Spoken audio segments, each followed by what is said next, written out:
Hello and welcome to not previews, reviews. Because we were here earlier today and you saw our two mugs. Not Me, confusing at all. this guy over here, Chris Parrish. We talked about all the wonderful things that we thought were going to happen tonight. Parrish, obviously, Mr. Nostradamus here, had the card down to a T, every match in the correct position. So good job for you on that one. I mean, I don't have a You had insane. I don't have any.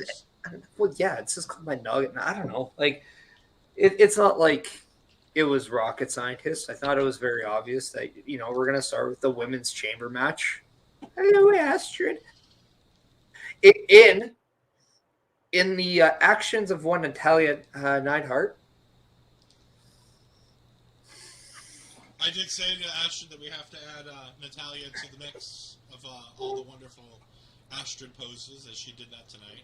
Well, before we go any further, let's give a huge shout out to the city of Montreal for being so gracious with their support of Olay, our local establishment, with all those Olay chants. I cannot fathom those chants being for anyone else. So thank you, Montreal, for being so supportive of our local establishment. We got TD Siren jumping in. Thank you for joining us tonight. Montreal's crowd was popping off. It was insane. You know what? The card could be first time chat, by the way. Welcome to our local establishment, by the way, TD Sirens. I can't see the switch back in, so it didn't tell me that. I know, this is amazing when I'm all set up professionally now, what I can say. I know, great. Ashton's sitting here. My NXT co-host laughing at me. But no, Montreal killed it tonight. With the exception of being a little bit more interested in yelling at Dominic Mysterio than the mixed tag match. Other than that, which kind of irked me, the Montreal crowd was perfect all night. They were involved, they were ready, lots of Olay chants. So again, as Paris said, thank you as part of Olay. Thank you, Montreal, for... We're still Bizarro Land, remember? Canada is definitely Bizarro. I mean, in all of our sincere hopes that Jerry the King Lawler makes a speedy recovery, but, to his shout out, we are still Bizarro Land. So we're going to do things that are a little bit different, we'll just say, for the lack of a better word. I didn't say NXT. I said NXT co-host on taking over. Miss Astrid. No. I didn't forget the name of my show. I did not forget the name of my show. I know the names of my shows. Yeah. If you're not there's no tea spilling. Yeah, there's no tea spilling here. The only thing to a T here was a match card prediction. And we've already established. No pun intended, that part. But let's get into this card because we have to get to this main event. But we're going to start in the beginning where WWE started. And let's start with, but before we get going, WWE taking precise shots at Tony Khan and AEW today. Twice. Once in the pre-show as they're getting ready to do the main event, when they had Pete Rosenberg on there, who said, only the most well-respected journalist to anybody with any intellectuality in their brain. So, good job on Peter Rosenberg for taking a shot there. And then Michael Cole doubling down before the main event when they showed GSP and Ariel Helwani next to each other. And I believe his comment was similar to, Helwani being one of the most... An unbiased journalist, yeah. So there's two things I want to say about that because I want to hit the horn on being consistent here because it's one thing I do dislike AEW for constantly doing is taking shots at WWE. WWE, please do not make this a consistent thing because once in a while we all like this fun and games. That's what the thing is, but do not do this every broadcast. I hope we don't have to talk about these shots for a bit. Let the wrestlers tweet it out. It's funnier that way. But also, yeah, I think the single fact that they don't do it, they didn't mention anybody by name, they didn't mention any company by name, they kept it very vague but obvious. Yeah. That's how you do it. That's how you do it. And congratulations. If you know, you know. It's all about the game and how you play it, right? Yep. Oh, God. But the women's chamber match, this thing was drawn up perfectly. There were a couple slow spots. There were a couple of spots that I wasn't too thrilled with some of these we'll call it up. Some of these less experienced ladies who aren't in the ring all the time. I took notes. I know you did. And we're going to heavily rely on that because I didn't think I was hosting the show until about 30 seconds before we went live. And not like live, like we were like waiting. It's a soft host, Ed. I'll do the buttons. Just, yeah, you direct this. All right, so TD Siren is correct. With so much happening, it was probably a good idea to take notes. I take heavy notes. It's really a shopping list. It's really no. I'm just kidding. Actually, it's notes. I take heavy notes when I co-host Taking Over on Tuesday nights when I have like a full rundown of everything that goes on and deep notes. On this show, I was like, I'm just gonna enjoy myself and didn't think I was hosting and just think I'd pop in with some color. That being said, let's get back to this match. There was a lot of little spots where people were waiting on a spot, or especially like you mentioned, and you mentioned this in our pre-shows, me and you were chit-chatting, and I want you to elaborate on this. The moment Raquel Rodriguez got into this match, still used to her NXT name, never going to get used to Raquel. That's why I actually put RR, so I remember that. But Raquel, the match slowed down when she got in the ring, and then as soon as Nikki Cross got in, it picked back up. Elaborate more on your thoughts on, as an in-ring talent, a former in-ring talent, what was going on in a match like this, and why do we see some of these slower spots and these women waiting on certain spots? Is it just because they're unfamiliar with each other in this six-person environment? It's a bit. It could be a bit of different things. It's one. It could be nerves. And I bet you anything, she's definitely nervous going into this match. It's a big match opportunity. Her first road to WrestleMania ride. So yeah, I'll give her the benefit of the doubt. And yeah, she's probably nervous at that too. Another one is potentially just I forget things, or like perhaps I'm just not. I'm caught in the moment. It's just, I go back to 8 Mile, and like we all know B-Rabbit can spit the lines, but sometimes it's just not coming out, right? For whatever reason. Not always just nerves. It could be something else. It could be the moment is getting you at times too. It could be a mental thing.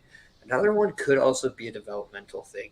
And I didn't think Raquel Rodriguez was ready for the main roster when she got there. I thought there was a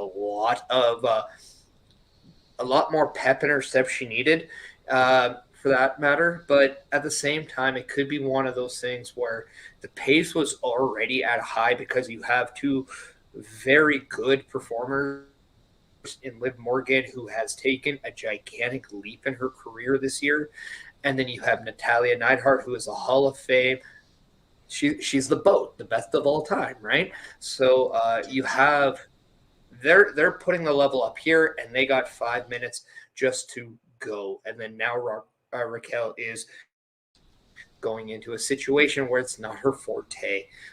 So it's just unfortunate, but at the same time, this is an issue that I see with her consistently, to the point where I just wish that maybe it's her self-confidence, but she just needs the aggression mean streak. And I say this for a lot of people that go heel to the baby phase. Don't lose that mean streak. Keep it, because you have no idea how much you'll need that as a babyface. That's why you see Sami Zayn, ironically enough, who's up on the press conference right now. He has said in interviews where he wouldn't, or he even said on the Broken Skull thing with Stone Cold Steve Austin that he didn't realize that he would be a better babyface because of his heel run, because of some of the little things he did. And I think that's something that Raquel Rodriguez needs. I think putting her in the heel back again, getting her to be more of a quote-unquote bitch, so to speak, will actually help her become more of a likable bitch, because sometimes the best bitch is our bitch. So I'm going to quickly move on from that as we head into the rest of this match. There were some great spots here. Liv Morgan jumping off the top of the chamber pod to do the powerbomb type sunset flip powerbomb onto Raquel. Like I said, that was one of the spots I was like, this is a really great spot, which would have been so much better if Raquel hadn't just laid there head down on the turnbuckle, waiting for Liv for a good 20 seconds for Liv to get her feet set to the spot. That being said, Asuka wins this match. You have the order of eliminations, if I remember correctly. Well, I mean, yeah, let's kind of like talk more about the match if we can, because we do have Natalia and Liv start, and I thought they did a great job of starting the match. I thought they definitely kept the pace like going. They they shined, and that's exactly what you want to do. And every opportunity like that, you want to shine. We'll talk more about that in the men's. And then you had Raquel Rodriguez enter. Yeah, I did say it slowed up, and another note I had is she doesn't act the part of big person necessarily. She's too nice, and that's where I say she has to get that a little bit more aggressive. Don't be afraid to hurt someone. You're in the Elimination Chamber. I wanted to see a little bit more aggression coming out of that. It's what you see in Royal Rumble matches necessarily. With the first like 20 seconds of that, all you're doing is like bump feed, right? You're just going nuts on everyone, and that's what I kind of wanted her to see. And then I just felt the crowd kind of picked up on that. They fed off the energy they got a lot. Even though Montreal, as we saw in the course of this night, they chose what they wanted to do at times, but they definitely reacted when they saw something they like, and they definitely reacted to something they didn't like. And what they did do, which is a very educated crowd, is when they didn't like something, they ignored you. They didn't do anything for you. And the sounds of silence is deadly for a professional wrestler. Until we saw Nikki Cross enter, and her sporadic movement, her insane just energy that she had, that brought the crowd back. And this is a babyface character that has no reason to be a babyface. Why? Because it's amazing. It's entertaining. And you know what? It's just great. Even though I'll say something down the line, her and Carmella are great together. There's magic. Great together. Carmella was magic tonight, and we will get into that in a little while. But we will continue. She's the only person I tweeted out and tagged tonight. Yeah, and we're going to get into it right now. The star of this match for me came in next after Nikki Cross came in, and it was Carmella. Throughout this match, Carmella was taunting people from inside of her pod, and she was having a ball with it. And then she got out. And she would do something and then run back and hide in the pod. And then when she had an opportunity to get a pinfall, she ran trying to get the pinfall and then would hide in the pod. Carmella played the chicken shit heel to a perfect T tonight. She was fantastic. She looked incredible. All her movements were precise. She had a character and a gimmick that just played off. And also, Carmella was very entertaining. And also, having Corey there to call this match as opposed to having Wade is so much better because you get that energy from Corey. Like in the beginning of the match, when Carmella's the second person to make her entrance into her pod, Corey goes, "Here's my pick for the night." And I'm like, well, of course it is, Corey, because if you don't pick her, she's going to yell at you the entire ride home. And there are numerous times where Cole would try to get him to say something, like just critiquing the match as a color analyst, like he should. And at one point he was like, "Cole, you've been married long enough to know that I can't answer that." Corey Graves and Carmella together are a perfect pair on screen and off, bringing their off-screen stuff just far enough to make it make sense in the storyline. Is priceless. Yeah, and what I love about this, and you said chicken shit, and to an extent, yes, but to an extent, no, because she also taunted a lot, and she also didn't back down as much. It wasn't so much her backing down because she's scared of getting beat up. She was very calculated with her movements this time, and I thought that was one of the main things I saw develop from what we're seeing now to the last time we were seeing Carmella. She was a bit whiny with things. She's not as whiny anymore. She's very smart with her actions. She's more calculated. She's more confident with it, and I think that's maturity that we're seeing out of Carmella. This was the first time I'm looking at her like if we had this Carmella going into the Royal Rumble match, she would have been an odds-on favorite in my opinion, because I thought that would have been someone that, you know what, we've seen the person who now believes she should be there.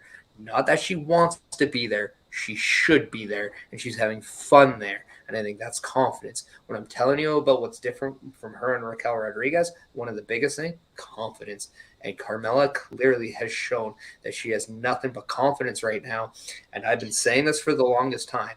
Nix those two women titles, merge them into one, create a secondary title, and damn it, put it on Carmella because she is the perfect person. She can be your Ricky Steamboat, your Razor Ramon, your Shawn Michaels, your Kurt Hennig, your whatever.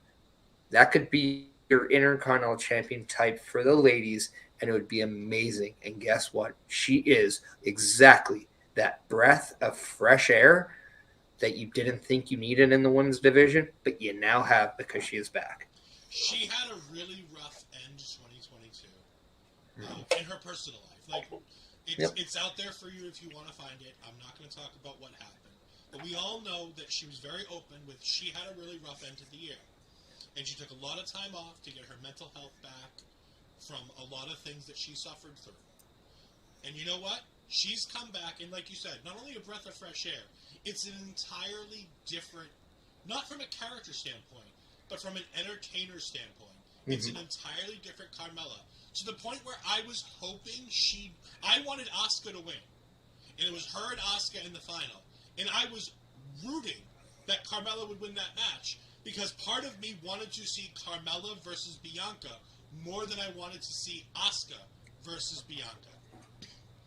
Thank you, Jay. Yeah, we're working on Parrish's mic. He's got a new mic, and it's just not quite working out tonight. So I don't have a new mic. I have a new cord in there. Okay, is that what it is? But yeah, one of us sounds... Yeah, it's a new cord attached to it. Thank you for letting us know, though. We do greatly appreciate it. Yeah, appreciate it. As where my camera decides it wants to do all kinds of funky stuff. I don't like this new camera. Yeah. Also, another first time. We got a couple first time chatters out here. Let's. I just want to take the time to recognize them. The Jay Francis in there. Thank you so much, not only for letting us know, but choosing our local establishment, and welcome to OLE. We very much love to have you, and please say whatever you want. Keep it respectful, but at the same time, let's be engaging. And also, Mr. Joe Luciano. Yeah, you sound muff, probably. I will try to be a little bit better with that. But yeah, so this match, we get the Carmella versus Asuka at the end of this match. They have a nice little segment here, lots of roll-ups, lots of chances for Carmella to get the win. Unfortunately, she doesn't. She gets put into... They keep calling it the Asuka lock. Has Asuka changed the Asuka lock, and they just assume that we're all going to take it under advisement? Because she's now doing an armbar version of an Asuka lock. Because the old Asuka lock was a chicken wing. And that's not what she's doing right now. And that has been a complete thing for me. I noticed it on SmackDown the other night. I noticed it again tonight here. But Asuka goes ahead and gets the verbal tap from Carmella to go ahead and get the win. And we're going to get Bianca Belair versus Asuka going forward at WrestleMania.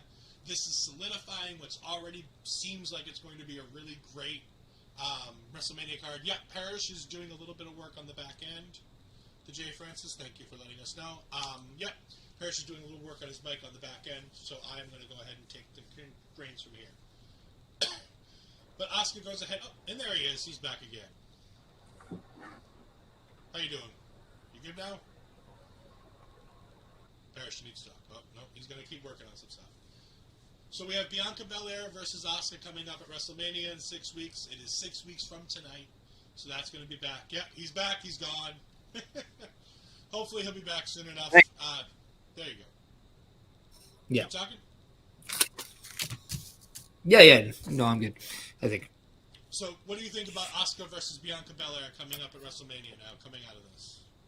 I think it's the most logical, and I thought this was. I think what you saw as a course through the show is very logical. Don't worry, I don't. Irony doesn't. I only enjoy irony. I am not an example of it. It is all good. No, I think it's a very logical one.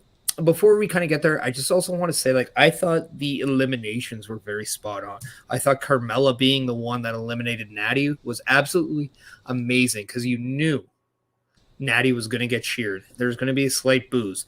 Give it to a heel. I thought that was very smart. Also, the act of eliminating Raquel with multiple people, keeping Raquel looking strong because she is big. You wanted to be smart with that. I like that. Also, I thought Liv looked absolutely great in defeat. Liv passing out to two submissions was great. Yeah, she doesn't even quit. She passes out because two people are like trying to like take her out. I thought that was awesome. And I thought just, being able to do all those little things in the matter of one match, we're not used to that because, again, creative is a little different now. It actually is creative. And because of that, it was great. Asuka looks like $1,000,000 right now. She somehow is better now than when she was teaming with Alexa Bliss. This is going to be a match that pushes Bianca Belair, and I think with the steam that we're getting from Asuka, somehow the crowd is just digging it. And I think we might even see Bianca be the heel in that match. Yeah, I think Asuka's going to win the go heel in this match. I think Asuka's going to get a little dirty. I think Asuka's going to be a little bit more ultra aggressive. And they're going to use that ultra aggressive baby-facey heel to get Asuka the booze and whatnot. But either way, I can't wait for that match. This WrestleMania card, based on what the things we had happen tonight, I am super excited for WrestleMania already. We've got 6 weeks to go, and they still have plenty of matches to make. But based on the things we saw tonight, I am stoked. After this, we move on to the Brock Lesnar versus Bobby Lashley. This match was quicker than either one of us even predicted in the pre-show. When we did our preview show this morning, we both talked about how it would be big move, big move, big move. I don't think either one of us predicted. I don't know if we were ever quoted saying this was going to be an Iron Man, though. Like, let's at least give ourselves one of those. I don't think either one of us thought we'd be under 5 minutes. I mean, I don't think any man wants to talk about performances being under 5 minutes, let alone a match of this magnitude.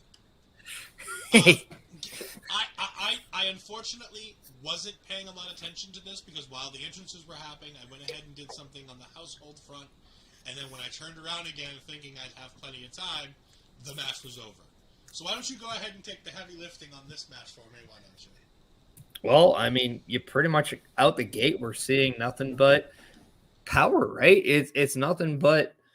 I mean, we didn't see as many German suplexes as I was expecting. That was actually something that I was shocked with. But I mean, you saw a little bit of storytelling with Bobby Lashley try and go for the hurt lock, doesn't get it, ends up getting it again, and that ends up resulting into a frustrated Brock. It's very interesting that during the course of these two having matches, what we're seeing is Bobby Lashley get one up on the physicality side at times and challenging Brock to think outside the box. We saw him get a little bit creative when he was in the hurt lock, kicking off the rope to go for that pin, right? He has to do something out of his wheelhouse. This time, Brock decides for brute force into the perishables, as I like to refer to them as. And the Bobby Who's didn't feel so good at the end of this match. But, I mean, at the end of the day, it's one of those things where we thought this was going to be a match that decided these two people's fates. But no, it's continued now to the point where, maybe we are going to see a big match between the two at WrestleMania. Yeah, I liked how they retold the story in the video packages. Going back to points that I had forgotten, where I forgot all about the Crown Jewel match.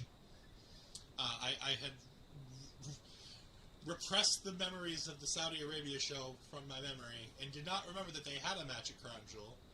So Bobby gets the first win at the Royal Rumble a year ago this year. And then he went ahead and lost the match at Crown Jewel. But like you said, they gave him the chance to be bigger, stronger, better, and he put Brock Lesnar down, and he made Brock Lesnar pass out. He also eliminated Brock out of the Royal Rumble match as well. He Then got this that year nod at the this year. Yeah, and then this year at the Royal Rumble, he eliminates Brock Lesnar. Brock gets to go crazy and do the Brock thing that Brock likes to do, which, by the way, is great. I love when Brock gets the chance to go a little crazy when something silly happens to him. Because, again, he's giving back to the performers that he's working with when he does that. When you get that much energy and animation out of Brock Lesnar, you've done something right because he's happy to be working with you. And then you go ahead and you have this match. And while it wasn't the greatest match in the world, based on the fact that it was only a few minutes, as it continues to tell a story, it will continue to give us a positive thing. And more importantly, hopefully this takes us away from the Bray Wyatt stuff that we were teased with on Friday, and hopefully it stays just Bobby and Brock, and we can have Bray Wyatt go do something else, because I really don't need Bray Wyatt messing with either one of these two right now. That's the one thing I legitimately first thought of as soon as I saw this finish. It wasn't so much, do I like the finish? Do I hate the finish? Kind of a thing. What do I think about it? My first thought process is okay. Bray Wyatt just called the winner out. There is no winner. So what's the play here? Because they're not going to do that for no reason. So I am very curious now on how this is going to shape up. I do think this isn't going to be completely dropped. I do think we're going to get something out of this. So it makes me definitely curious to see what happens on whether it's Monday on Raw or Friday on SmackDown. But at the same point, it's made me want to watch their next programming because of uncertainty. And I like that aspect. Whether or not I like the finish or not, because at the end of the day, we're going to get this match again. And how can you dislike two true heavyweights beating the living tar out of each other and just going out there and just giving it? Like, that's just amazing. You're not going to see this out on the other roster. And I thought that this is the one match you got something completely different than every other match. Yeah, you got two chamber matches that brought you carnage, but through weapons or by structure, right? This was the one match where you actually got carnage through the people, and I thought that was impressive. Yeah. Like I said, this match did its job of telling a story. Brock being Brock and being the strongest guy in the yard and being the baddest dog in the yard, the biggest beast in the block. Really did a good job of putting Brock Lesnar back on the map, and hopefully come WrestleMania, we can see Bobby Lashley get that final one-up on Brock Lesnar, be done and put Brock Lesnar in the back seat in his mind, and go forward with whatever character we're going to see from Bobby Lashley going forward. Here's where I say the Montreal crowd didn't have the greatest time. It bothered me to an extent. But we get let's be fair. Sometimes the beer hits you in weird ways. It's that Canadian beer, and Canadian beer just isn't as good as American beer, and it causes the crowd to do some silly stuff. No. It isn't as good because it doesn't. It looks down on it. It's not just it's just a fact of life. We're not getting into this. Yeah. We're not getting into this. First, neither one of us are LA Knight, so neither one of us can do yeah right. Two, I thought I was close. Yeah.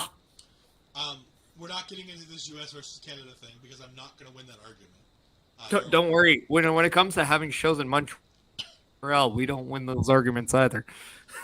That would be true. Moving on.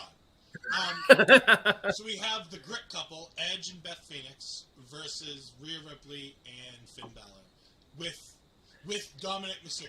I feel like it has to be known because the crowd made sure we knew, with Dominic Mysterio at ringside, because this crowd was very happy to chant "F you, Dominic" the entire match. And when I mean the entire part is match, like that F word actually is a French word. But that's not how they were saying it. They were saying the English curse word. They were indeed. It was really funny. So getting past the Dominic stuff, because we're going to, for the most part, Dominic was the little gnat on the outside of the ring. He was trying to get involved as best he could. He didn't do a lot in the match. but he was more just there to be an annoyance. At one point, he leaves the entire ringside area. The crowd cheers, and then when he all of a sudden, the crowd started booing. I'm like, who's coming out? It was Dominic Mysterio coming back out, so the crowd was booing again. Beth Phoenix didn't have the best night tonight, did she? As an in-ring performer, Mr. Parrish. Yeah. Also, before we go any further, it's been, I guess, announced that it's official that Edge and Austin Theory will compete for the U.S. title on Monday Night on Raw. We can catch that watch along here with Carl Carafel on Monday night. And me. I will be there. It is a statutory holiday in Canada, so I will be there this time. Oh, you'll be there the whole time this time. It's family day, so I'm choosing to hang out with Carl. We're not getting into that. Back to the match. Talk to me about Beth Phoenix and ring rust, Parrish. As an in-ring performer, you know all about ring rust. Well, God, yeah. I made a career out of it. That's a joke. I wasn't that bad. No, I just thought there was definitely timing problems with Beth. There was definitely a spot right at the beginning where she was tagged in where even Rhea acknowledged the spot was a little messy, and she's, and she kind of grabbed that rope. It was right after their clotheslines, after they're just wailing each other with the clotheslines at the same time. But it was very interesting that Beth, who is that seasoned veteran, tried rushing it and going to it, which is usually a no-no. Rhea tried slowing it down to the point where she actually created that separation, and that's where you saw Dominic Mysterio. We can say a lot about Dominic Mysterio, but it was actually him who was a very huge part of helping slow it down and telling Rhea to kind of, take that momentum, let it go, and then start again, and then you were fine with it. This was definitely a time where, you can tell Rhea is the right call to win the Royal Rumble match because she is definitely on her game. This match really showed to me that she is executing on a level that's second to none right now. So I'm very curious to see how she's going to be with Charlotte, who's kind of in a similar situation, but not as bad as Beth in the sense of taking some time off and coming back. But yeah, and then we saw it again with the breakup of a pin where she was just late. And that's after the brass knuckle situation. Those are the two big evident spots that I saw where, it was very crucial. Beth was just either sluggish or not. Her timing just wasn't there. She wasn't horrible in this match, but at the same time, you just know everyone else is firing at a different cylinder right now. So I know that's going to be something where she probably beats herself up for, but nobody's really going to crap on her except for here because, well, obviously it's something from a wrestler's point of view. I can tell you it's clearly obvious to them, and they understand it. Otherwise, this was a really fun match. I really enjoyed a lot of this match. Rhea Ripley and Finn Balor worked very well as a team. Edge and Beth Phoenix, less so. It seemed like Edge didn't have a lot to do tonight. A lot of this match was told by Rhea and Beth, which is good because like I said in the preview show that we did earlier this afternoon, I was looking forward to this match putting Rhea on another level so that we can have her as a legitimate contender to take that title off Charlotte, because when you're wrestling Charlotte Flair and you're wrestling Charlotte Flair at WrestleMania, you can't just be here. You have to be at the top of your game at the highest level, because Charlotte Flair is going to bring, regardless whether she's overbooked or she's booked too strongly or she shouldn't be champion as much as she is. The one thing you're never going to get out of Charlotte Flair is a lackluster in-ring performance, especially on a stage like WrestleMania. And this Rhea Ripley, the one that we're seeing in this match, and the one that we've been seeing in Judgment Day, the star of Judgment Day, this Rhea Ripley can go toe-to-toe with Charlotte Flair. And we will see her go, I believe, face-to-face with Charlotte Flair on this week's SmackDown. I believe it was announced at the end of SmackDown this week that would be happening. This match was great. Like I said, the crowd kind of took me out of it for periods of time because I really didn't want to pay attention to Dominic, and they wanted to pay attention to Dominic, which made me pay attention to Dominic. But otherwise, when the crowd was interested in the actual match, I thought it was a well-told story. I wouldn't have had Edge and Beth Phoenix win, as Parrish gets another beer. I wouldn't have had Beth Phoenix and Edge Monster. Monster this time, okay. I was hoping it would be Rogue Energy, but unfortunately it's not. I have to see. That's the thing with. I have to actually. I physically have to make it. We'll deal with our sponsors. We can't. We don't get the cans in Canada. All right, we just don't. We'll deal with our sponsors in a minute, Parrish. Come on, Rogue, calling you out. Anyways, I wouldn't have booked as we promote you also. Edge to win. I would have preferred to see Rhea Ripley and Finn Balor win to continue to push this story along, and to have Edge be the one to call out the Hell in the Cell match that I hope we get at WrestleMania between him and Finn.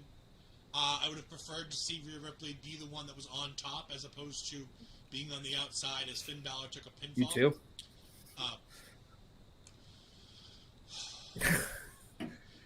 Come on. No, but here's where I'm going to kind of stop. If Edge took another loss from the Judgment Day here, you'd have to really start wondering what's the point for Edge in his battle, because all he's doing is losing. All he's doing is coming up short.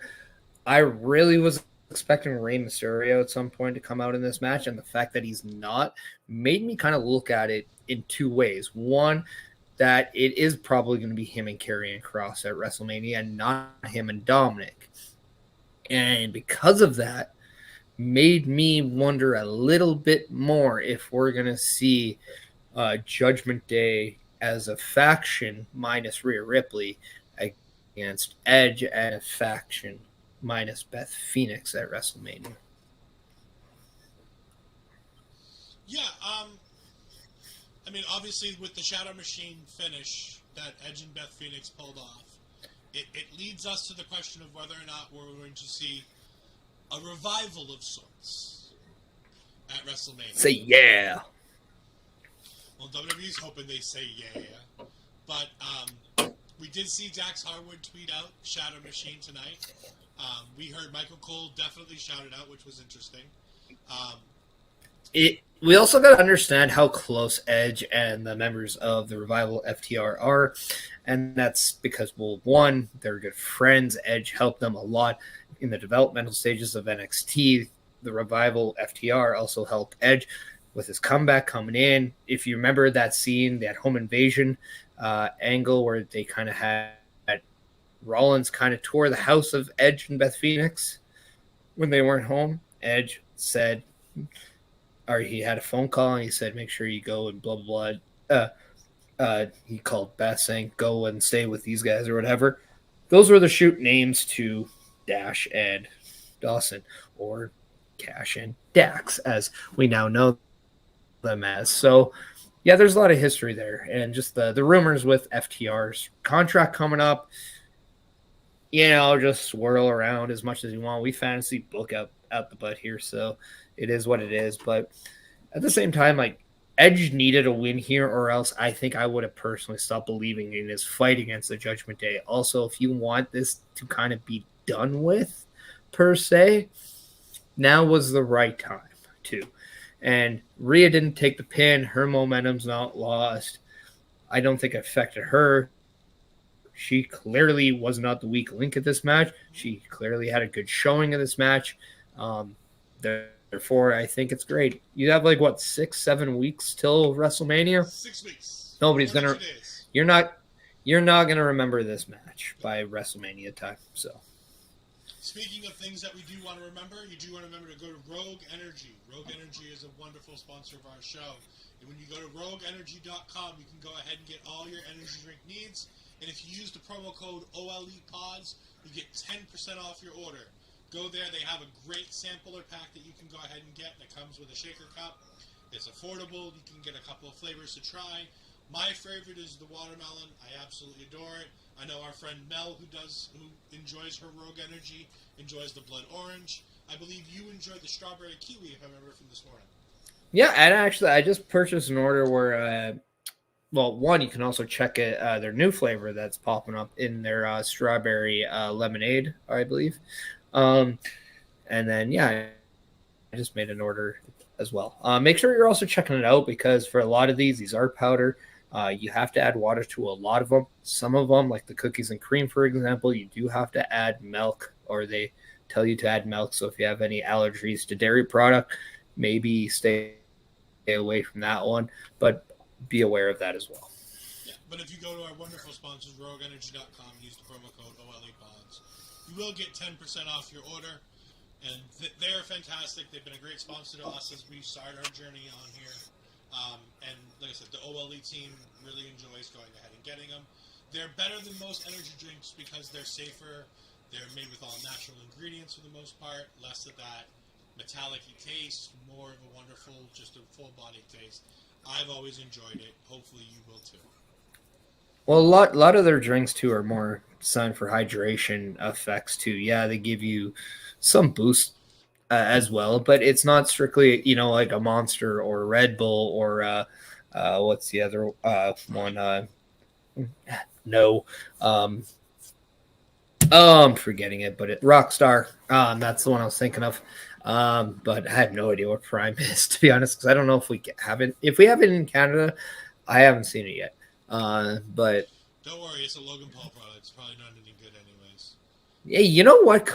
A lot of people say it's actually not that bad and good. So I actually do want to try it. I can't go ahead. It's like Stone Cold's beer. I got to try it. I just have to try it once. Maybe I'll have a drink of it on the WrestleMania post show for you. I have a nice can of it ready here, and I'll just go ahead and drink it for you. Gonna be all primed up like Cody was in his autographs. So we went ahead and we had the men's Elimination Chamber match following this, as Parrish predicted in our pre-show, and had a theory. Boy, was this match absolutely chock full of storytelling in such a good time. I mean, you can tell all of these guys knew exactly what the plans were from the word go to the end of the match, and they had a bunch of fun getting there. Yeah, you had Austin Theory trying to reform the way. You had an insane Hurricanrana off the top of a cell onto a pile of bodies. You had two men locked in a phone booth beating up Austin Theory. It's a pod. We'll like to refer to it as the Olay pod since it was in Montreal. Yeah, but Michael Cole did refer to it as two men in a phone booth beating up a man. So that was a nice call by him. Just everything here was chock full of good stuff. The protection of Bronson Reed to still make him feel like a badass and make him feel fantastic. So many good things about this match. What was your favorite moments of this match? I think my favorite part was watching a guy like I liked how Theory understood his past and made it full circle in this match. And I say this because he understood his previous experience in the Elimination Chamber, as we saw him, being, taking a selfie from the first one and then being F5 into oblivion off it. Now, after he retained his title, he made sure he went on that same pod on there to hold up his United States title after he won the Elimination Chamber. So I love how we've seen Austin Theory mature from Chamber 1 to Chamber now. But I also loved how Rollins, despite not winning this match, despite being screwed out of it by Logan Paul, I thought he did an amazing job of keeping everything at bay. I loved how him and Gargano really just formed a very interesting team that nobody thought we ever want, but we want more. And despite the fact that they had a great unit as working together, they provided one of the better moments of this match with that, what we thought was going to be a power bomb turned into a Hurricanrana. And shout out to Damian Priest for being the one and only person there to make sure that Johnny Gargano didn't land on his head. That, my friend, earns you a lot of respect for me. But yeah, I thought Montez Ford and his understanding that this was an opportunity for him to go so high up, and he took it. And with whether it was the leap off the cage, whether it was moves that he took, bumps that he took, what he did was made you talk about him. And I thought that was fantastic. Bronson Reed again, amazing. Took 3 people to take him out. I thought was absolutely fantastic. And I thought Damian Priest actually secretly was so good in this match that people really, I don't think, give enough credit to Damian Priest with what he's done with the Judgment Day, his transformation for becoming a heel. But now with this match alone, he shows what future he does have in the WWE. And yeah, I thought Logan Paul, even though it was 15 seconds, he was amazing in those 15 seconds. You cannot deny the fact that that guy knows what he's doing in that ring. And maybe he's not the technical wizard of a Bret Hart. Maybe he's not an emotional sweetheart like Jardine Gargano or Shawn Michaels. And maybe he's not a charismatic entertainer like Dwayne Johnson. But what he is a natural. And not like Asher Pizarro. But what he is he's definitely ready to go. And he's definitely putting in the work. And he's definitely doing a great job. And I actually cannot wait for him and Seth Rollins at WrestleMania. I mean, I can't agree with I can't agree more with anything that you've said there. The one thing I will say is, after this match ended, in our group chat that we have with the Ole side and all of our friends in that, I made one statement. If anybody in this world watches this match and thinks that Montez Ford is solely a tag team wrestler, you have no idea what you're watching, and you should just stop watching professional wrestling. I will add to that, though, and say just because you know he has the capability, do not mess up the brilliance of a Street Profit team right now. I think you do this with the same reasoning you do with the New Day. And if you want to treat the two as single stars, that is fine, but keep them as a unit that support each other. Do not break them up until the moment is right. Because there's a lot. No. I'm just saying, I think it's better time now to break up the New Day than the Street Profits right now. Maybe it's very possible. I'm just saying. I'm not saying you have to. I'm just saying if I rather do one, I'm not touching the Street Profits. They're too good together. If you can't see the star quality, the world champion inside Montez Ford after a performance like he had tonight, if you don't think he has the ability, the look, and the athleticism, and the charisma to get over and be a star, you just might as well stop. This guy is an absolute star. He is a world champion in the making. All they need to do is give him the opportunity now. He knew, more so than anything, you want to know what sold it for me more than anything tonight? Once he was eliminated, the way he sold the concussion storyline, and I'll put air quotes for concussions, we have no official word, but the way him and we hope it's an angle. Let's just hope it's an angle. Let's just say we hope it's an angle. Yeah, because if it's not, and if it's legit, I also want to go on the record of saying we hope you get better, we hope you're safe, but thank you for the sacrifice and what you did for our entertainment, because that was absolutely ballsy of what he did tonight, and I definitely agree with you on this.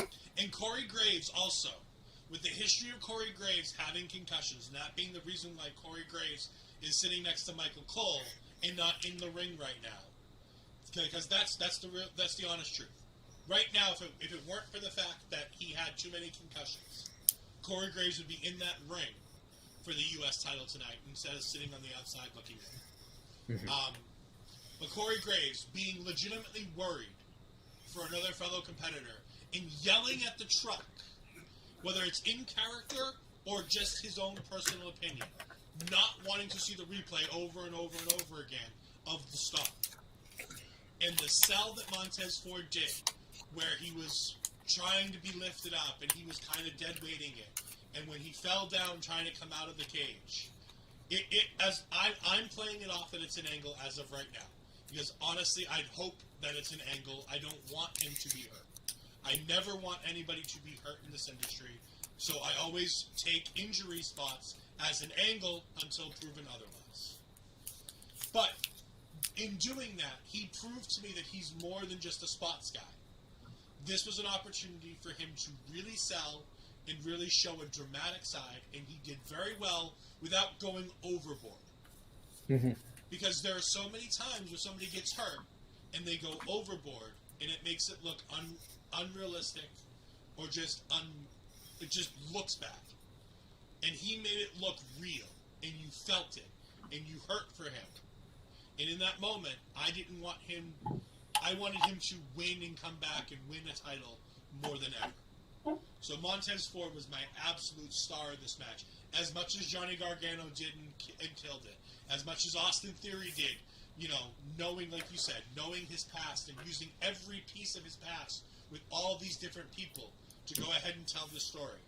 And by the way, good job on WWE to make sure that all of these guys have interlaced stories going on with NXT and the North American Championship. Yeah, what Michael Cole said to kind of allow it, it was actually kind of funny because there was not Bronson Reed, but there was Seth Rollins there, who was just also, or not Seth Rollins, who it was Damian Priest, it was Bronson Reed, Johnny Gargano, and who was the fourth that he mentioned? It's Priest, Reed, Johnny Gargano, and Austin Theory. Yeah, so it was Montez Ford, sorry, who, ironically enough, who's there, and I'm kind of like, oh, poor Montez, he's the odd man out on this one. But yeah, no, Michael Cole pointed out that when Bronson Reed became the North American Championship, he beat Johnny Gargano, who, when Johnny Gargano first became North American Champion, he defeated Damian Priest. He also was in a group the way that allowed Austin Theory to become, an involved performer that we now see. Yes, evolved was a word that I chose for a reason. But there's so much growth that we've seen there, and now we've seen this flower really blossom to something, and now all these men are now in a main event type match at a major PLE on the road to WrestleMania with this history. And this is how you build the rivalries too, because you want to keep people in the knowledge with these facts, because that's what a lot of your fans are aware of. They keep these facts and stats at home or in their head, and they hate it when the product insults that intelligence out of them. That's what we've been accustomed to as fans for a while. Thank you, Michael Cole, for bringing this back in, because that is what their job is, the announcers do. Give us a reason of why we care, and that is the best thing. So it was just great, because that's exactly why you need the announcers too, because yes, they're just there to call the action, but they need to build that background information. They need to give you a reason to think things in a different sense. You need them to kind of manipulate the way you're looking into this match. And I thought Michael Cole is doing such a good job of that lately. And shout out to Michael Cole. I also just want to point out that this match, the first 18 minutes of this match went on without nobody being taken out of this match. All 6 men entered this match before there was the first elimination. Kudos to WWE. They told a fantastic story. Bronson Reed having 3 people taken to eliminate him from this match still makes him feel like a big deal. Still makes him feel important. And even though he was eliminated first, doesn't make him feel any less than the guys who were eliminated last. Having Johnny Gargano, who entered first, and being eliminated second after 22, 23 minutes.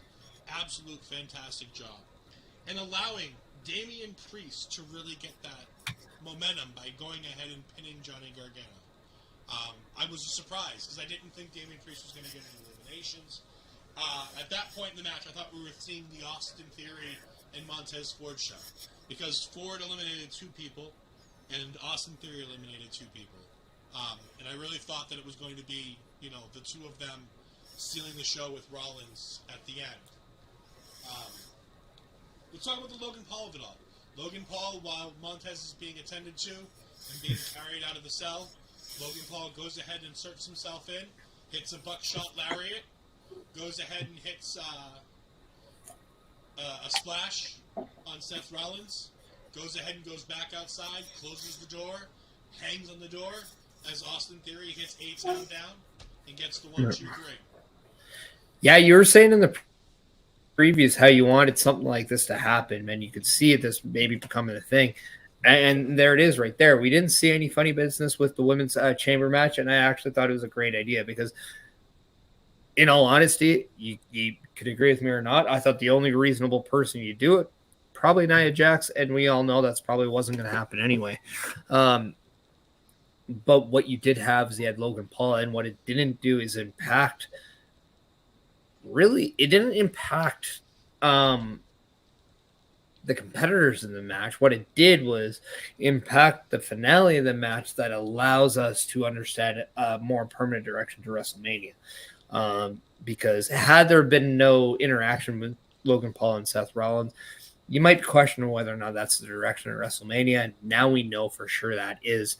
So it's going to be very interesting with all the jabs and the chat with Seth Rollins saying, Logan Paul, nobody wants you here. I don't want you here. Logan Paul's there, whether or not he wants him there or not. So it's an interesting, it's going to be very interesting because I have a reason to believe Seth Rollins was put in this chamber match for 2 reasons.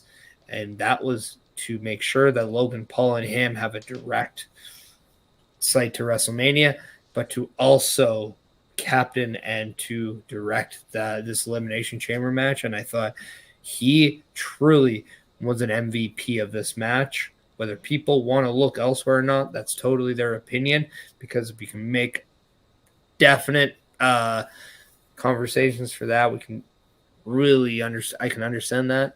But I thought Seth Rollins from start to finish, absolutely amazing. Everything he did made sense.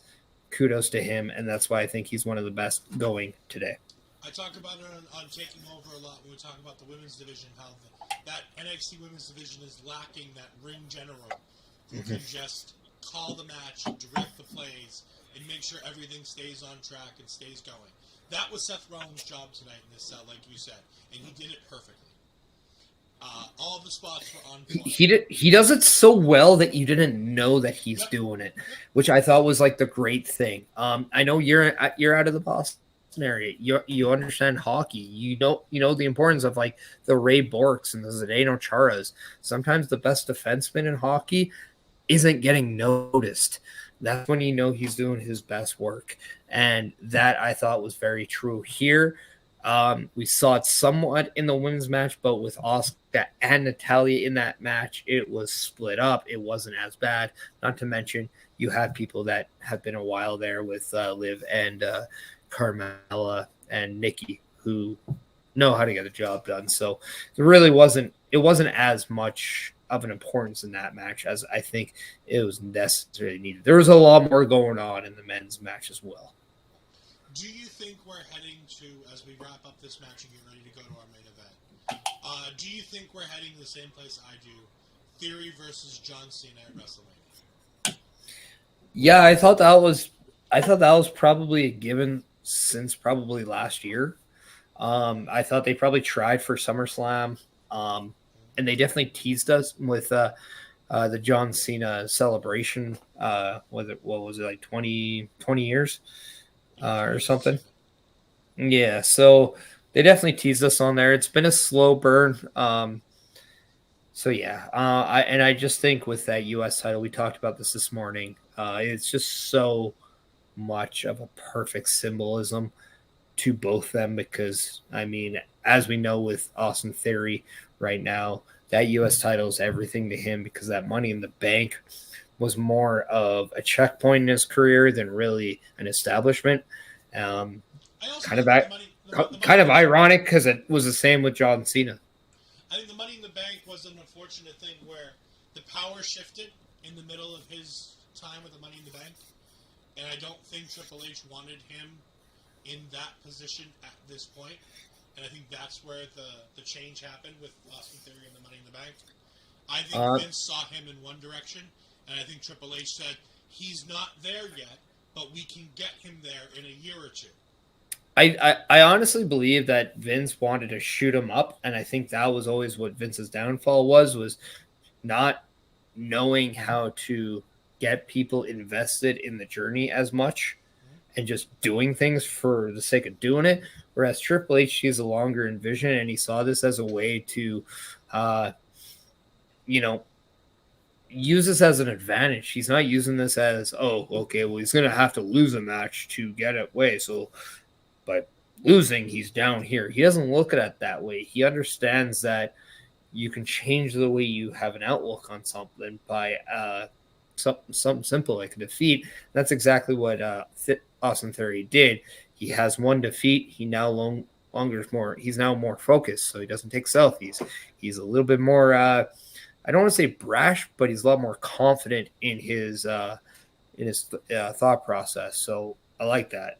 He's more understanding that, okay, this part of my life got me here, but it didn't get me here, kind of a thing. So I'm going to do this because when I showed people I did this, it got me better results.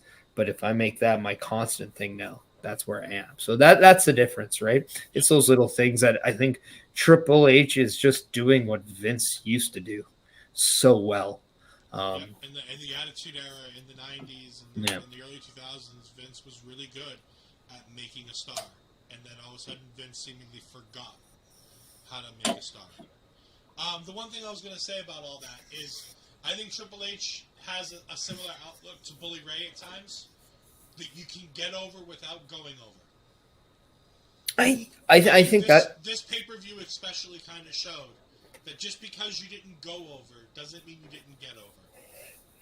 Well, yeah, and I think you can look at the show as an example of there's probably more people that benefited and didn't win their respective match than the people that did win their match, because we got 5 winners of this match because are in this card because there's 5 matches. But there's more than 5 people that benefited. So, yeah, I agree with that. And I think Rhea looks better coming out of this. I think Carmella looks so much better coming out of this. I think Liv's in a better position coming out of this. I think Gargano, Priest, Bronson Reed, Montez Ford are all in a better position coming out of this than they went in. Yeah. And then there was the main event. Mm-hmm. And this was storytelling gold up to a certain point. I'm going to say for me, up to a certain point, this was gold. And then all of a sudden it became silver. Wasn't bad, but it didn't go the way I thought it was going to go. And it left me wanting more. And while, yes, Parrish, I understand, sometimes it's good to leave you wanting more. It left me feeling a bit deflated.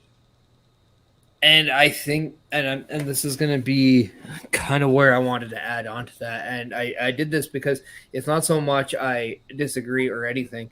It's I want to add on to it because I think we all knew that Sami Zayn wasn't going to defeat Roman Reigns going into this match. I think a lot of us wanted it to. We wanted that Christmas present on December 23rd. And we still have to wait to December 25th. And right now, we're now in that process.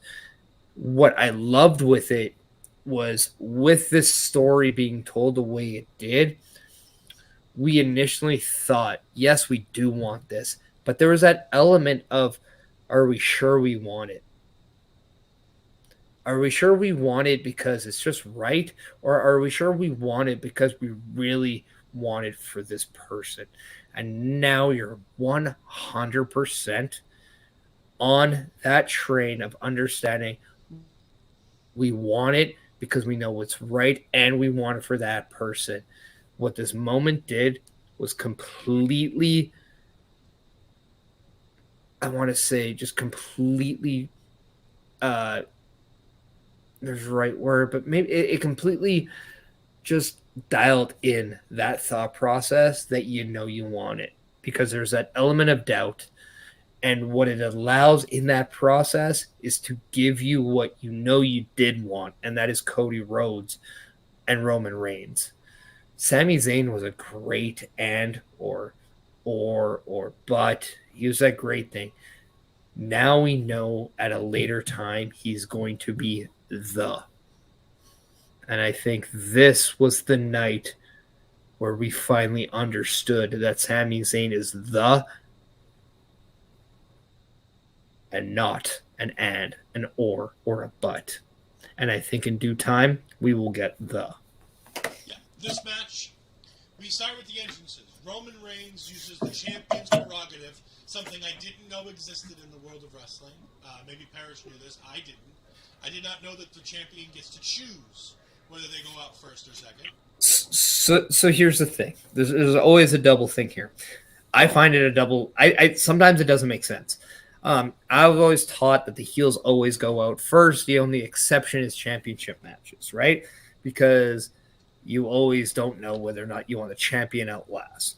But usually, bad guys out first. All right? That's kind of a thing. Here's also the number one thing. For the most part of the time, you're probably going to give that number one ovation to either. I'll put it in a similar thing. With The Undertaker, you knew it was a special entrance, and people loved getting those chills by being in that ring. I almost guarantee you both Roman Reigns and Paul Heyman wanted to experience that in the ring, and they wanted more of a natural reaction for Roman Reigns before people just went off the charts for Sami Zayn. And by the way, the Montreal crowd did not disappoint. They booed the hell out of Roman Reigns. They chanted F Roman Reigns. They chanted Roman sucks. And Roman was a statue of confidence and cocky arrogance, as my mother called it, as we watched this show. It was incredible. And then Worlds Apart starts. And Worlds Apart, and this crowd goes off. And Sami Zayn appears. And he walks out in front of this home crowd. And he had a similar look on his face walking out to this that was reminiscent of Edge's return at the Royal Rumble a couple of years ago. When Edge comes through that fire, and he has that look on his face of, oh my God, I've lived every moment for this moment. He was soaking in the adulation in the main event in a world championship opportunity from his people, from the fans of Montreal, from an entire arena behind him and only him. They weren't behind Roman Reigns in any way, shape, or form. It wasn't a split crowd. It wasn't a lot of people in there for him and a couple there for... It was an entire crowd against his opponent and all for him.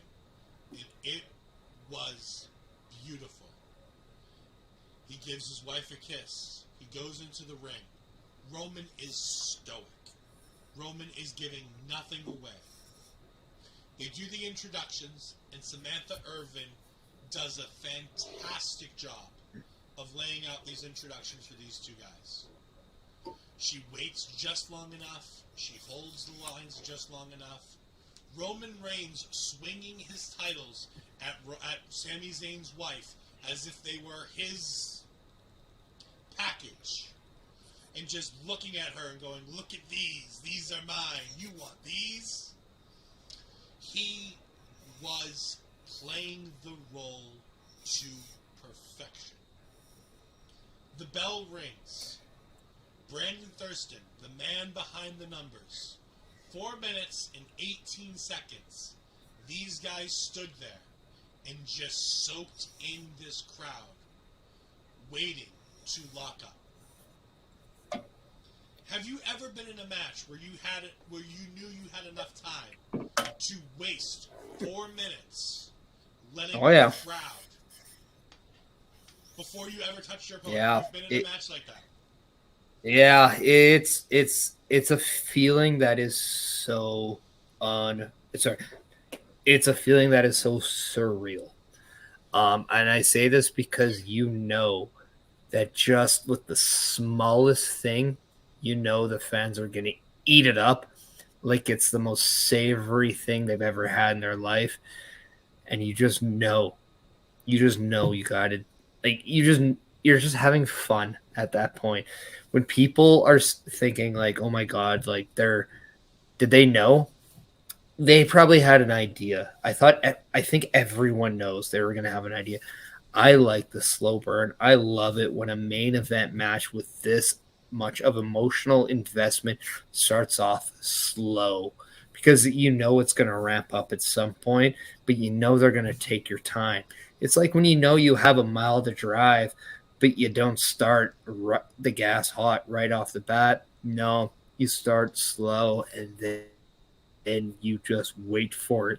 And that feel the wind driving down feels so good. And that's exactly what they did. And it was just amazing. It was euphoric because it was so natural. And it was that moment with the crowd going crazy for Sami Zayn where you knew Sami Zayn as a main event player was born. That's exact moment where you know that he was born because he showed it. He wasn't rushing, he was patient. It actually brought a lot of reminiscence to his match with Shinsuke at, at TakeOver because he understood the moment. When I was talking earlier about things that Raquel Rodriguez does not have, part of it also is that experience and that understanding the moment that you're in and understanding how to manipulate it. Sami Zayn, you can tell, was nervous. He was emotional, but he didn't let that control. He allowed the moment to be what it was, but he also knew that he was manipulating it at the same time. I said something to you in our private chat as this match started, and I think you agreed with me. I want to. You didn't necessarily agree with my statement. You just sort of gave me an answer. Do you think they threw out whatever plan they might have had for this match, other than the finish, when this match started, when they realized what this crowd was and how special this moment was in the 4 minutes that it took? When that first headlock with Roman and Sammy, and then Sammy's headlock with Roman, it looked to me like that was the moment that they started calling the match in the ring. I honestly believe that there was an understanding, and we talked about this earlier today with whether or not the crowd in Montreal for SmackDown benefited Sami Zayn or maybe wrecked his homecoming. Clearly, it did not wreck his homecoming. But what it allowed Sammy to do was understand what the crowd was going to be for him, and he was going to embrace it. A lot of people, and one of the rumored stories was that he was so nervous he almost forgot his promo that he delivered on SmackDown. So he probably kept that inside, understanding that there's going to be a lot of things that they know they need to deliver on in this match. But they knew that they also probably had that time. There's a comfort there. I don't believe that the moment caused them to do an audible, but I do think it was a decision to make an audible because they understood the moment needed to be handled a certain way. These are two of the very best professional wrestlers in the number one professional wrestling / sports entertainment company in the world. Of course, they're going to understand a situation. And if by chance they don't, you have one of the biggest living legends in Paul Heyman at ringside To make sure. to help out. Yeah. And he has said nothing but praise about these two men for the better part of 9 months, if not longer. Yeah. This was just a different feel for a main event, and it was fantastic. Whether or not they caused an audible or not, maybe they'll tell you probably someday. But I do think that they were aware of it prior. Yeah. We have 32 and a half minutes of this main event. 32 minutes, 20 seconds is the official time as of Wikipedia, which, as we know, is the greatest source of knowledge on the internet because anybody can update it. So it must be the greatest thing. Otherwise. Yeah, because at one point, Wikipedia said that the owners of the Toronto Maple Leafs were the Boston Bruins. So, I mean, yeah, clearly it's not. It's obviously true then. Oh, yeah. So it was the first round. The Bruins do own the Maple Leafs. That's not a thing. Anyways, getting hockey out of the wrestling talk. It was so sickening to have to look at all these Habs jerseys. Get the puck out of here. Seeing all these Habs jerseys made me sick tonight. Also, this match. But I'm gonna say this: I want an honorary Hab T-shirt. So if somebody could find how I get one, I want one. WWEshop.com. Nope, they don't. So I can actually say this. Talk to Smart I should. Nah, he's probably out already. He's probably drunk now.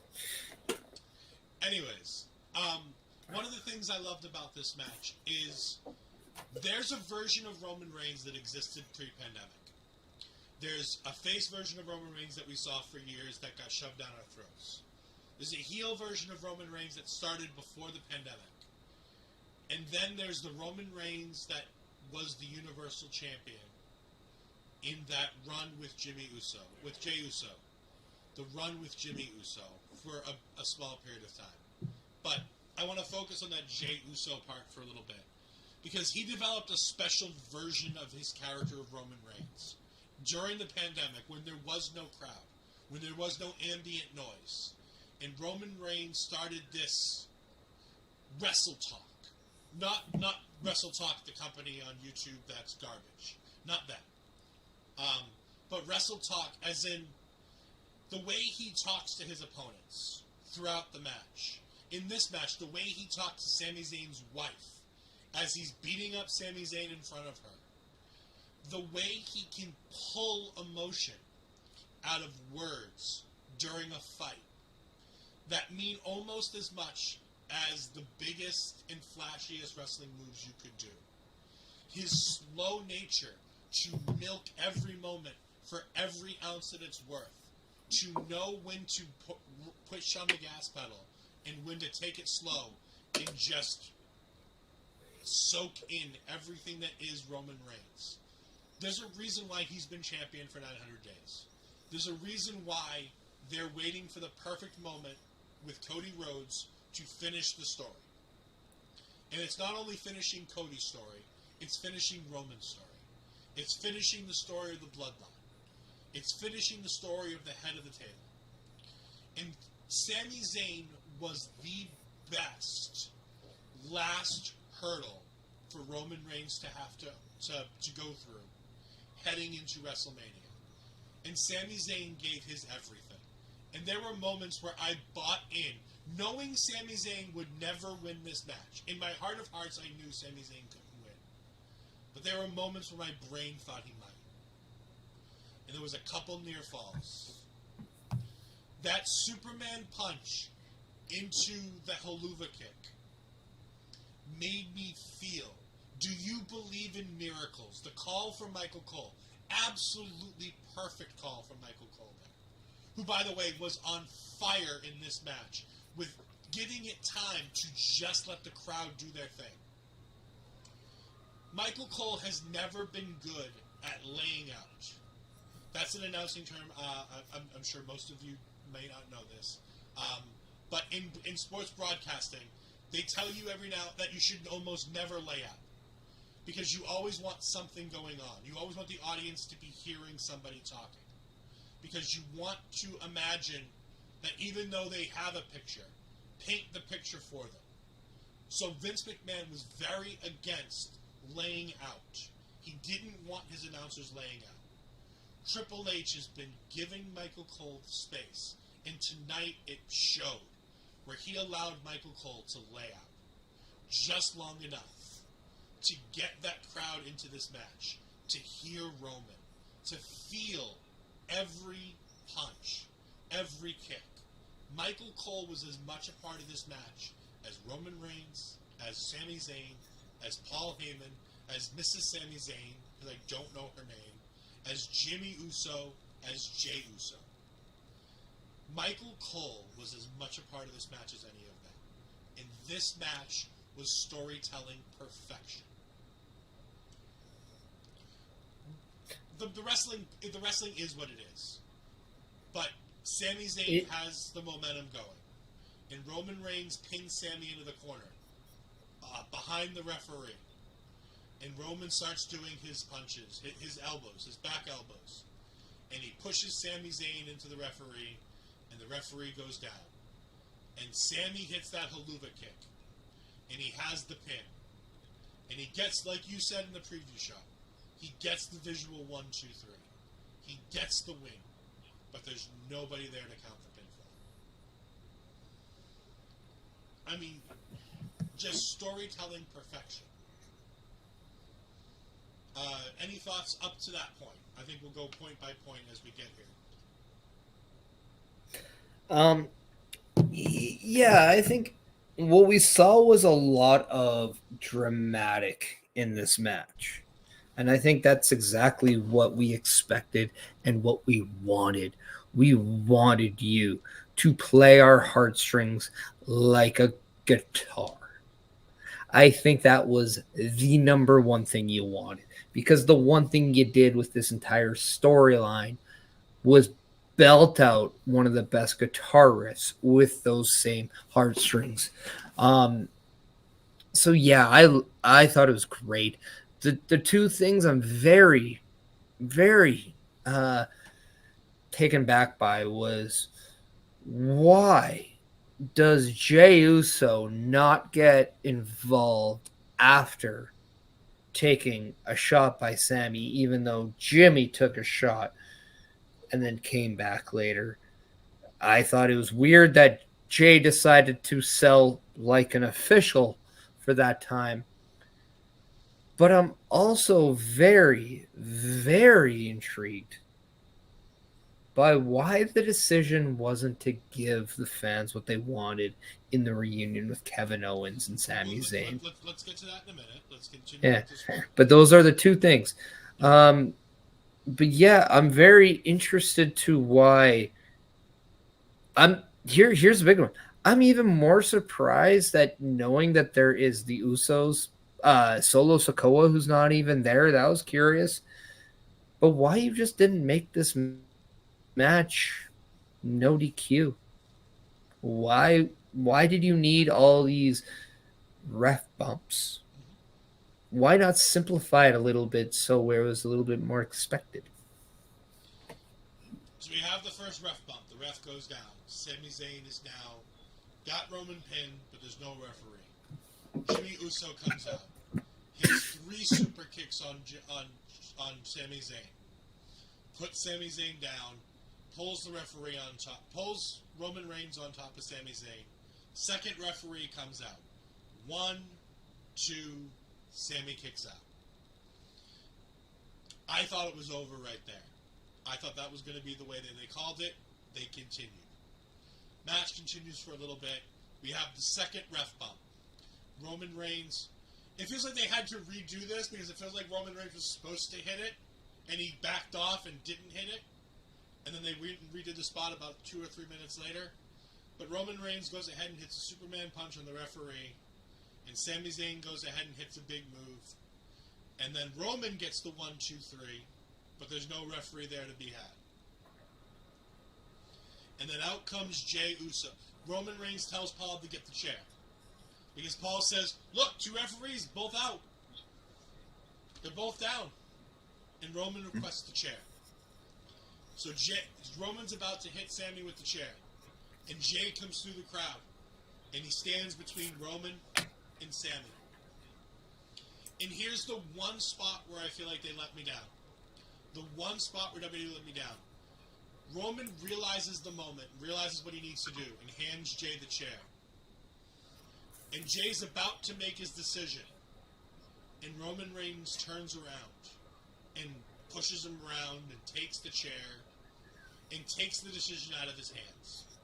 That's the one spot where I didn't like it. That's the spot where I feel like it went from being a perfect story to being a little less than. Because we didn't get Jay making his decision. And I think that was the spot we needed. He goes ahead. Sami Zayn comes running in with a haluva kick. He goes ahead and clobbers Jey Uso. Sami Zayn gets beat down with the chair. And then he gets the 1, 2. Roman gets the 1, 2, 3 as the original referee comes forward. And that's the end of the match. So the one thing that kind of took it away was I just know that when you see the open part of a seat, so like if I'm holding a chair and I was to hold the chair up here and you're seeing the open part of a seat, not the flat part of the seat, you know that they're not probably hitting the person because you don't hit people that way. And I really wish Jay would have flipped that chair around and really, brought the chair up. Heel Kevin, how you doing, man? Yeah, Kevin. Wonderful to see our good friend. Nia Jax's #1 supporter, Heel Kevin, in the house. I'm just kidding. Yeah. How was your stream? How did you find Elimination Chamber tonight? Let us know. No, I just thought like if you just flipped that chair and just gave us a little bit of like motions to where when you saw Roman turn and that's when the chair was coming up and that's exactly when Roman turns back, that's all he sees. Now, okay, I'm wondering. So I'm just kind of curious on, like you said, why that was done that way. I'm sure there was a reason.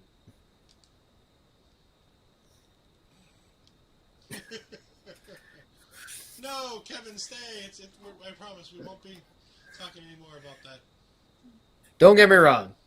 There's no Nia Jax want here anyway. So like nobody wants Nia Jax right now. So we're fine. We're all in unison. But yeah, no, this was a story designed on those little details that I thought there were a couple little details not done. Yeah. So I was kind of interested by that, but I'm wondering if it was designed on a purpose because, well, I mean, who am I to doubt the story right now when it's absolutely just kicking the snot out of everything going on? I agree. But there were some moments here that I thought. But again, as we say, we have 6 weeks till Mania. That's a lot of time. Yeah, but this is the moment that you had to make that big. The Rumble proved that this is where they were going to make that big statement. And you had him here in Montreal. And I just thought that this was the moment to do it. We got Heel Kevin saying, I'm telling Rogue Energy, Chris kicks babies. Oh, the rivalry continues. Not every Canadian's Tom and Phillips from South Park, man. I know for one, he's going to love that reference because I think that's exactly where he was going with it. I honestly don't think those are the two names, though. Well, no, but Tom and Phillips? Tom and Phillips are not the two names of the characters, the Canadian characters. It's two different names. I'm almost certain of it. I haven't watched South Park in far too long. But Kevin, let me know because I'm always Cartman as a guy when I'm on your stream, so let me know. Pretty sure it's Tom. Anyways. I might be wrong on the Tom, but I think Phillips is definitely one. Yeah. Back to Roman Reigns, Sami Zayn, and the Usos here. It was beautiful storytelling. I was a little let down by that. Sami Zayn running into Jey Uso and causing that to be what's going to be the friction between Sami and Jey that's going to lead to the Usos versus KO and Sami was a little bit of a letdown. I was hoping that there was going to be a bigger moment where there was a more forced turn where Jey made a choice to back the bloodline. And that's where I think my mind was going, and that's not the decision that was made tonight. And that was interesting to me. Terrence and Phillips. Terrence and Phillips. Terrence and Phillips. I knew Tom was wrong. Tom Phillips is an announcer. Yeah. He works for Impact right now. Not as Tom Phillips, though. Not as Tom Phillips. This is Mike Hannafin. Tom Hannafin, that's it. Yeah. But no, this main event was fantastic. It was storytelling done perfectly. Like I said, I have a few tiny gripes with how I would have told the story versus how they are. But you know what? They've done 9 months of this telling it picture perfect. I'm willing to give them the benefit of the doubt. You see Kevin Owens out there. You don't get the moment. You get the moment. By the way, did you get the moment where you kept seeing Kevin Owens look at Sammy and then look at Mania and then look back at Sammy? And Sammy never once looked at Mania side. No, and I what I loved was the fact they didn't give you that dramatic Kevin Owens coming back kind of a thing. They are allowing it to be legit, and this reminds me of a lot of when Dean Ambrose had to slowly accept wanting to come back to the Shield. And it like took a while, right, for him to kind of like, okay, fine. But when it got there, it was all hands blazing. Cool, we're good to go. And I find out there's enough of that out of this in this story to where as soon as they, and I say they as in Kevin Owens and Sami Zayn, as soon as they embrace each other, it's all systems go. We don't need any more. We just know that it's time to go. And that is why I don't think we need 5-6 weeks of build with them already at that point, because I don't think you do. But I think if there is, I don't want to say a struggle within, but if there is just an understanding there, and we see that embrace when they finally do have the championships, I think now it matters a little bit more. Yeah. And that was the Elimination Chamber. Kevin Owens gives stunners to Paul Heyman. He gives stunners to Jey Uso. To Jimmy Uso. He pulls Jimmy Uso out of the ring and goes ahead and power bombs into the table. He lets Sami Zayn and Roman Reigns. He stuns Roman Reigns as well. Yeah, and then he lets Sami Zayn do the haluva kick. Yeah. He's standing between Roman and Sami, and then he just steps back and goes, all right, here you go. And I think that's what I love about this. It's the fact that they're allowing the history come to fruition and like come back. We all are aware of their history. We don't need to be told what it is anymore. We understand it like that just as much as they do. Yep. And because of that, that's why Kevin Owens understands the power of, hey, look, I'm in the middle of the ring. I got Sami Zayn on one side, and I have I have Roman Reigns on this side. Read the room and just back up. And with that one action, he has shown that he understands that he is fighting with Sami Zayn. Now the question is, does Sami Zayn want to fight with Kevin Owens? Because the one of the narratives from this whole thing is this: Sami Zayn believed that he can do it. Now, even though he lost, there's one more person that believes in Sami Zayn, and his name is Kevin Owens. And I think that's a very powerful thing. And with that, we're going to go ahead and get ready to close our show. But before we close our show, I want to go ahead and give a rundown of the WrestleMania card that we pretty much are almost guaranteed to see as of right now. Well, why don't we let's start with the confirmed matches. Guaranteed confirmed matches. We have Cody Rhodes versus Roman Reigns for the Undisputed Universal Championship. We have Bianca Belair versus Asuka for the Raw Women's Championship. We have Charlotte Flair versus Rhea Ripley for the SmackDown Women's Championship. Those are the 3 guaranteed confirmed matches. Mm-hmm. From this card, we can all but guarantee Seth Rollins versus Logan Paul. There's no universe without an injury that involves those two not facing each other at WrestleMania now. Another rumored match that we're probably going to see based on the things that we've seen on television is Kevin Owens and Sami Zayn versus the Usos for the Undisputed Tag Team Championships. Yep. We can assume that we are going to see Edge versus likely Finn Balor or some form of Judgment Day at WrestleMania. Rey Mysterio's WrestleMania match is still up in the air, but it's between Karrion Kross and Dominic Mysterio. Mm-hmm. Unless, I'm just going to throw one more out there, unless they decide to do Rey and Santos versus Dom and Cross. I don't like that idea, but because of the stuff that's gone on, it's possible. I would rather see Rey versus Dominic. I'm assuming you're on the same wavelength. Yeah, and I'm happy if they don't do it at Mania because of two reasons. One, they want to still slow play this feud into making it a little bit more, just to make it bigger. But also, I'm assuming that when this match happens, it'll be Rey's last match. So if we're not getting it this year, that just means we have at least probably another year of Rey Mysterio, who, in my opinion, is the greatest luchador of all time. Sure, Hall of Famer. You can 619 that one to the bank.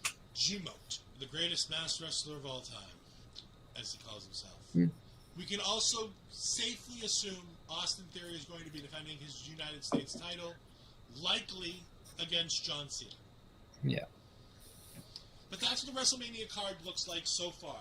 42 days out from WrestleMania, we have a pretty damn good expected card. Yeah. From matches that the stories that they're telling us to the point where we're going, with 42 days left to go, they have done a fantastic job building a basic card for a two-night show. Yeah, and I think that's a thing though too. Like what we're doing right now is, and it was the first thing said when Elimination Chamber began.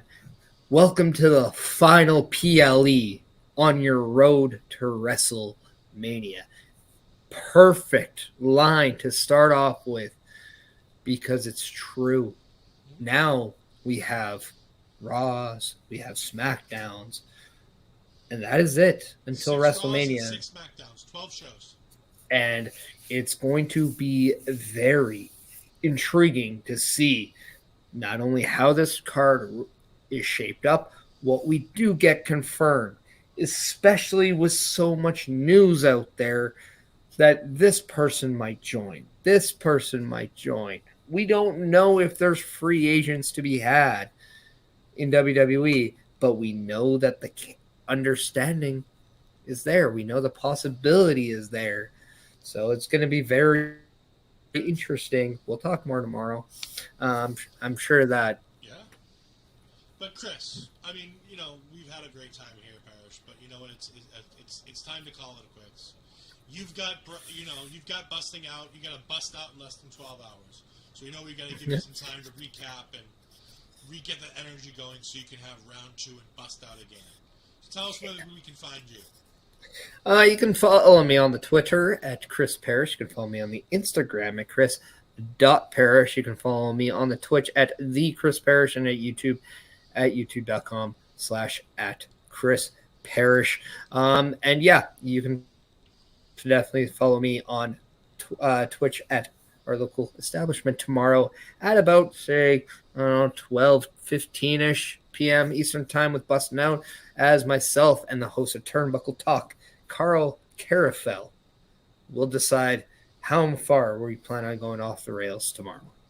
You can also find all things OLE Podcast on Twitter at OLE Podcast, on Instagram at OLE Podcast. Like you found us here today on Twitch at twitch.com/ourlocalestablishment, on YouTube at Our Local Establishment. And you can always email us with thoughts you have, guests you want to see, if you want to be a guest, all kinds of things that we can try to talk over at our local OLE Podcasts at gmail.com. For me, you can find me on Twitter at EdFries12584. You can find me on Twitch at EdFries2002.